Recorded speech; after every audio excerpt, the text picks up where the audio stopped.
Another 10 seconds. I'll tell you. No problem.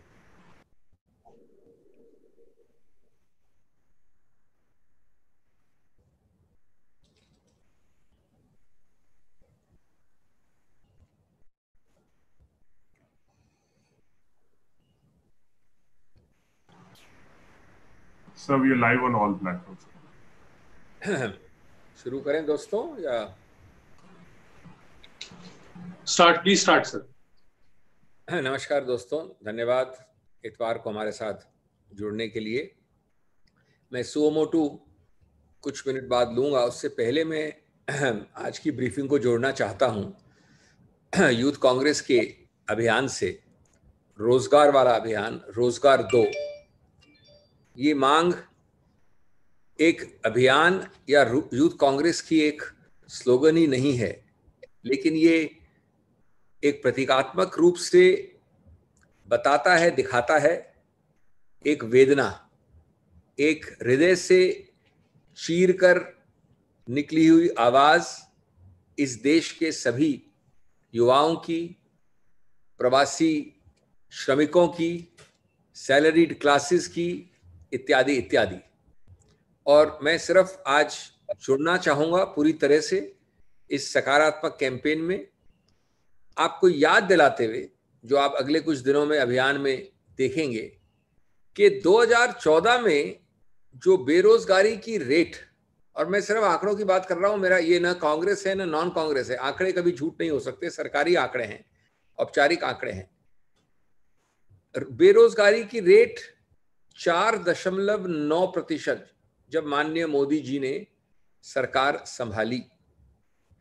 मई 2020 में लगभग 29%, 30 में एक कम।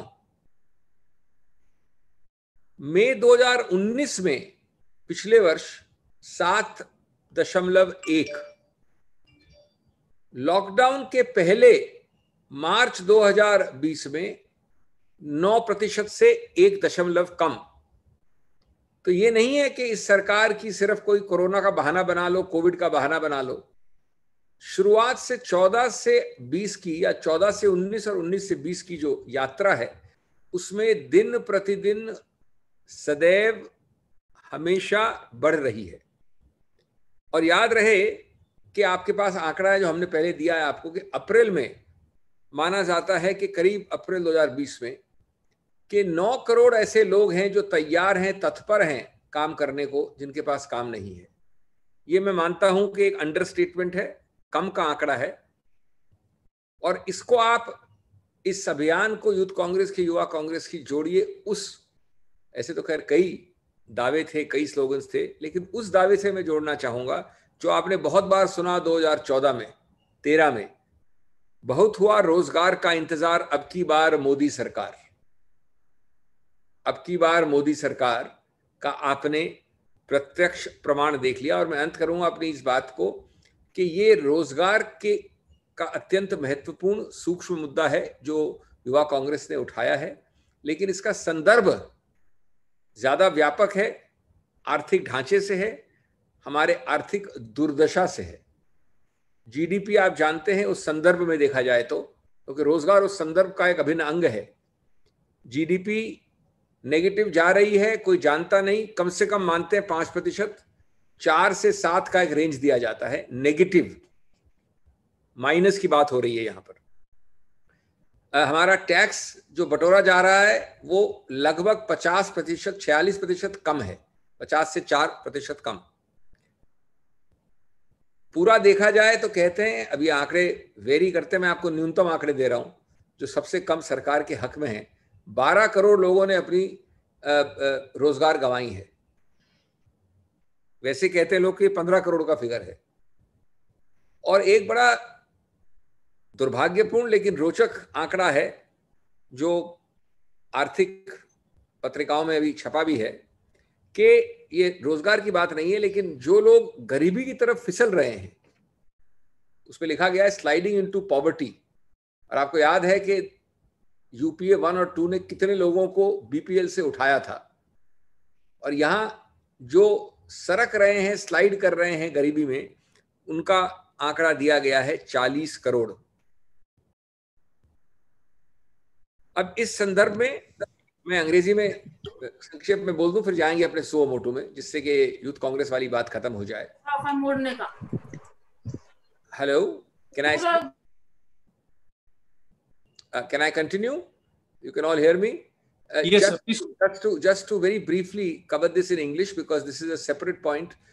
As you know, the Youth Congress, and we wholeheartedly commend this initiative, and we want to associate, join, endorse, support the Rozgar Do campaign.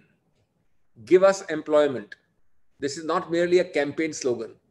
It has inbuilt into it symbolically and really a most tearing, painful, searing voice of agony and pain. That voice of agony and pain is based on the fact that never before in the history of this republic in 75 years have we seen the figures, the scope, the degree of unemployment which this country is suffering from today, which is the whole purpose of the Youth Congress campaign. And just 4 or 5 figures, and I'll end this thing and come to the suo motu. In 2014, when the Honorable Prime Minister assumed office, the unemployment rate was below 5%, 4.9% to be precise. 2020 May, last to last month, it is 29%. And in case you are being confused by misusing the excuse of COVID, let me remind you that this has been consistently rising. In May 19, it was 7.1%. Well before the lockdown in February and March early, it was 8.8%. There has never been an abatement in this constant secular trend of rise. It is not an episodic or a seasonal factor. We must, of course, look at this in a contextual sense. It is, of course, the most important is unemployment, there is no doubt, but the context is even more dismal. Unemployment sits in what context? It sits in the context of a negative GDP ranging from -4, mark the word minus, to 7.5. Minimum apologists accept it is 5 at least, possibly 7.5. Tax collections are down by 46%. 12 crores are supposed to have lost their jobs. And a most sorry, sad, and alarming statistic published in the financial newspapers. We will share the link with you if necessary. 40 crores may slide into poverty. This is not an unemployment figure. 40 crores may slide into poverty by the combined effect of mismanagement of the economy, for increasing unemployment rates, and the COVID pandemic. I think this is the context in which you have to see. And as you know, the RBI has just 2 days ago, on the 6th of August, come out with this report, which points out that the confidence index of the consumer, this is RBI, not me, says it is 53%, which means that the consumer is pessimistic about the economy, about employment, about inflation, about growth, everything. Because on a scale of 100, 53 is very, very low. It is considered, it's a published figure by the RBI repeatedly. Well, friends, having done this, let us turn to the precise suo motu in addition to the very, very important campaign of the Youth Congress. दोस्तों, ये संबंध रखता है हमारे गर्व से, हमारी अस्मिता से और हमारे राष्ट्रीय सुरक्षा से। आप इतनी बातें करते हैं तो हमको भी बाध्य हो जाता है कि आपकी बातों को हम वापस जुमलों में रिपीट करें। मोदी जी की 56 इंच का बस बज रहा है बीन, अब न डरता है नेपाल न डरता है चीन। ये सच्चाई है, और मैं आपको 3 उदाहरण दूंगा इन दोनों देशों के, जो पुराने आपके जो उदाहरण दिया थे उनसे भिन्न है। और आज ये है कि सत्तारूढ़ पार्टी भाजपा की नाकामी का अंजाम है बहुत संगीन। भाजपा की नाकामी इस विषय में उसका अंजाम है बहुत संगीन। न बच रही है नेपाल से दोस्ती, न बच रही है चीन से जमीन। इसके क्या उदाहरण है? मैं क्यों बोल रहा हूं ये मैं इसलिए बोल रहा हूं कि 3 उदाहरण देना चाहता हूं मैं आपको। प्रकाशित हैं, पब्लिक डोमेन में है, और सरकार चुप्पी साधे हुए रहती है। सरकार जवाब नहीं देती, एंगेज नहीं करती। नंबर 1, तिब्बत में यिंगोंग नदी है, यिंगोंग। वहां पर एक कृत्रिम झील बनाई जा रही है, जो मैं अतिशयोक्ति नहीं करना चाहता, लेकिन जिसको एक वाटर बॉम्ब भी कहा जा सकता है। एक वो बम हो सकता है पानी का भविष्य में, क्योंकि इसके नीचे है पूरा बेसन, जिसको अरुणाचल प्रदेश कहता है सियांग बेसन। सियांग नदी का बेसन है, उसके कई उत्तर, पूर्व, पश्चिम वगैरह हिस्से हैं। और इतना ये भविष्य में खतरनाक हो सकता है कि अरुणाचल प्रदेश के सभी विभागों ने रेड अलर्ट कर दिया है। अगर थोड़ा भी क्रैक या छेद हुआ उस कृत्रिम लेक में, तो सीधा दुष्प्रभाव पड़ता है नीचे सियांग बेसिन में, अरुणाचल में, और बाढ़ का, फ्लडिंग का बहुत ही भयानक, भयावह एक चित्र उस रेड अलर्ट में है। क्या सरकार ने आपको अवगत कराया? क्या सरकार ने प्रोटेस्ट किया? क्या सरकार ने अंतर्राष्ट्रीय स्तरों पे इसको उठाया? मैं ये नहीं कह रहा हूं कि आप जाके आक्रमण कर दें चीन पे और कुछ करें, लेकिन आपको बोलना है, चुप्पी नहीं साधनी है। इसका दूसरा उदाहरण, देप्सांग में बात चल रही है। आप जानते हैं देप्सांग में क्या हो रहा है चीन में। आप जानते हैं कि जो हमारी रोड है डीबीओ जिसको कहते हैं, बहुत ही अत्यंत महत्वपूर्ण है। लेकिन सच्चाई यह है कि इतनी बातों के बाद 2 आंकड़े छपे हैं। या तो चीन ने वहां 12,000, लेकिन मैं समझता हूं सही आंकड़ा है 17,000, और उसका नाम है 4th मोटराइज्ड इन्फेंट्री डिवीजन। इसके ट्रूप्स, इसके सैनिक वहां तैनात किए हैं। जब आपकी बातें चल रही हैं, पुल बैक कहां हो रहा है, वापसी कहां हो रही है, किसी को बताया नहीं जा रहा है। 17,000 न्यूनतम 12,000 की आंकड़ा है। सिर्फ इस इलाके की बात कर रहा हूं। और अगेन वापस कहूंगा मैं कि कुछ हमको कॉन्फिडेंस में लीजिए, सच्चाई बोलिए, छुपाइए नहीं, झूठी ईगो पे नहीं छुपिए। और तीसरा, आप बार बार राष्ट्रवाद और आंख दिखाने की बात करते हैं, लाल आंख और 56 इंच की छाती की बात करते हैं।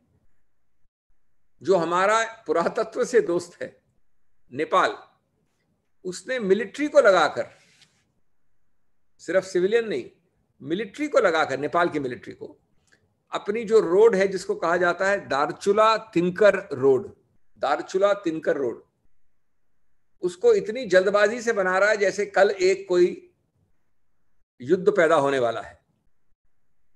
आप जानते हैं कि इसका संदर्भ क्या है? इसका संदर्भ है वो 3 नाम जिसके संदर्भ में, और बिल्कुल मैं स्पष्ट कहना चाहूंगा कि सिर्फ चीन के कहने पे, चीन के ऊपर दुष्प्रभाव में आने में, चीन के इन्फ्लुएंस में आने में, उन्होंने पहले काला पानी, लिपुलेख और लिम्पियुधारा ये अपने मैप में दिखा दिया।